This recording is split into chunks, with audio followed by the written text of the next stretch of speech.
Hello, everybody. Welcome to Miami's World Table. I'm your host, Maxwell Shin. Tonight, I'm joined with my friend Andre. Andre, tell us a little about yourself. Yeah, I'm from the Czech Republic. I'm exchange student in Miami right now. And I used to say that I'm from Prague, but actually I'm from a small village near Prague.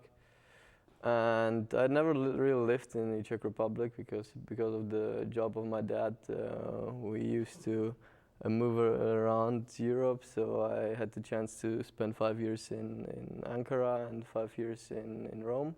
Well, tell us a little bit about the food culture in the Czech Republic, or where you've traveled around. Yeah, well, the food culture, the Czech food culture is very specific in the terms of that the people spend much more time with preparing the food instead of spending more time with the consumption. So it's a contrast to the Italian food culture, for example, where the Italians tend to spend less time with the preparation, with the cooking, and spend much more time with the consumption, with the eating, with the getting together with their families, and spending their time with enjoying their meals. So you said that you traveled around to a lot of places. Where all have you been, actually? Yeah, I actually like from the food perspective. It's I will highlight would be Croatia and the Mediterranean area itself. I guess out of all of those, which one is your, most favorite, food culture that you've experienced? The most favorite food culture I would say is the Italian one, because of the point I mentioned that they're spend less time with the preparation. They used to cook very simple dishes, very light dishes, and yeah, they're enjoying their meals. So. Why don't you tell us a little bit about the dish you made for us?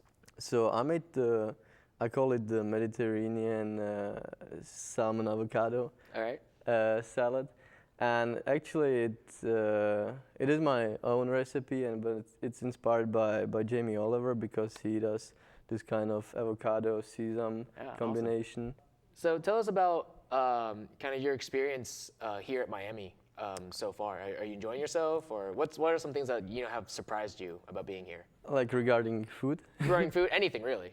Oh yeah, that's a good question because I was really disappointed that I did not finish one meal that I had outside. So it was pretty difficult to get used to the taste. So about the taste, what about the taste like threw you off? It's a different like you guys are used to different taste in terms of there is much more sugar, like you used to sweet. Okay. To sweeten. All right.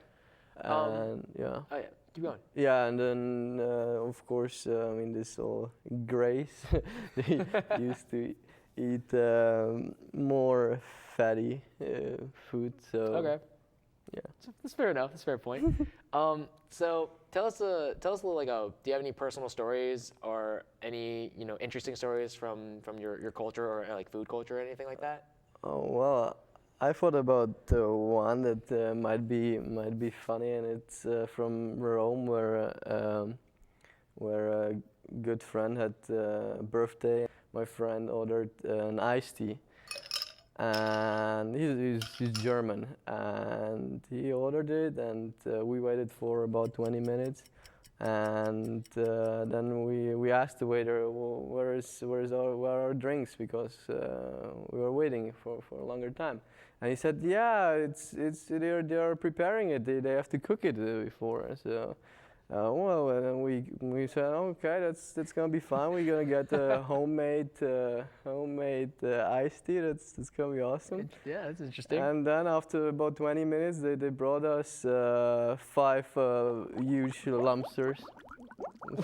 What? So that's definitely not iced tea. That's definitely not iced tea. And I suggest the problem was that the German friend pronounce the iced tea a Oh. bit different, and Oh, it's no. asti and iced tea, and so the waiter messed it up, and we had to eat five huge lobsters. lobsters. Yeah, That. yeah, I don't like lobsters, so. Oh, wow. So Yeah, it was I can't imagine, challenge you for know, me. getting like expecting iced tea and then they just come out with five Yeah. giant lobsters. Like, wow, that's Yeah, we that's waited crazy. waited for a long time, and yeah, then we got it. Oh, wow, that's amazing. We know, as we stated earlier, you've traveled all around Europe. You've traveled to a lot of places. Do you have any like favorite memories from traveling around Europe? Yeah, I love Croatia because of the sea, of the fresh fish, and because of the fresh herbs. So, what kind of outside influences impact, you know, your culture, your food culture, as far as, you know, what kind of, are there any like direct influences that the Czech kind of have that are drawn upon from the dishes that they make? Like the Czech food is basically it's you can compare it to the German. It's very similar in Germany, Austria, Okay. and Slovakia and the surrounding countries. And you know, I mean, for example, if you take the goulash, it's actually typical Hungarian Okay.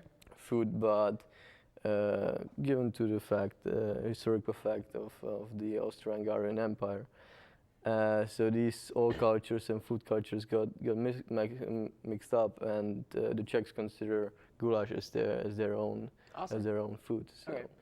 Tell me a little bit about goulash. I don't really know a whole lot about it, except for I recognize the name. But tell me a It's little actually about what is goulash. These are actually pieces of beef meat in a special sauce made out of paprika, and it's the Hungarian version is very spicy, and in Austria they used to eat it with spätzle, and we, for example, used to eat it with dumplings. Okay. There are like different variations of it, but it's a very typical, I would say, Central European food. All right, awesome. So, after spending some time here in America and at Miami, what are some kind of, have you been able to see any like differences between being in Europe, the culture there, and the culture here in America? Yeah, of course. I mean, there are huge differences. I mean, the obvious thing is probably that if you look at the people and how they eat, it's you can see that time is money. You know? I mean, Americans don't really have time for enjoying their meals, and I mean, we in Europe, like, not every country is very significant in that terms, but if you look at the Italians, so you would compare them to the Americans, you would see a huge difference of enjoying the food and enjoying the preparation of the food.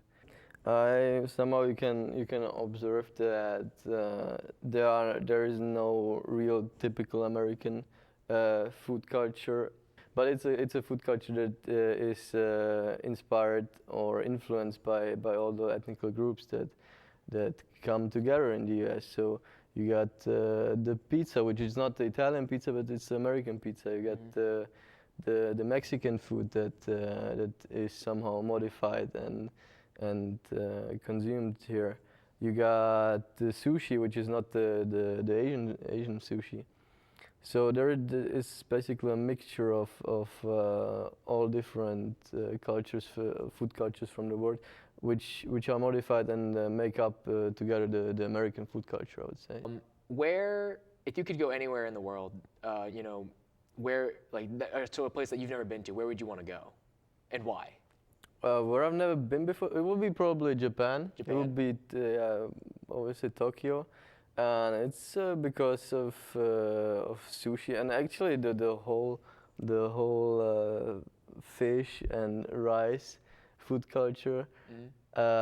Actually, sushi is one of my favorite dishes. I like to make sushi myself, but I've never been to Japan. So. Love it. All right. Well, So Andre, I'd like to thank you so much for being a part of this, and for everyone at home, Be sure to follow Miami's World Table on Facebook. We have a bunch of other videos there, and we'll see you next time. Bye. Thank you. See ya.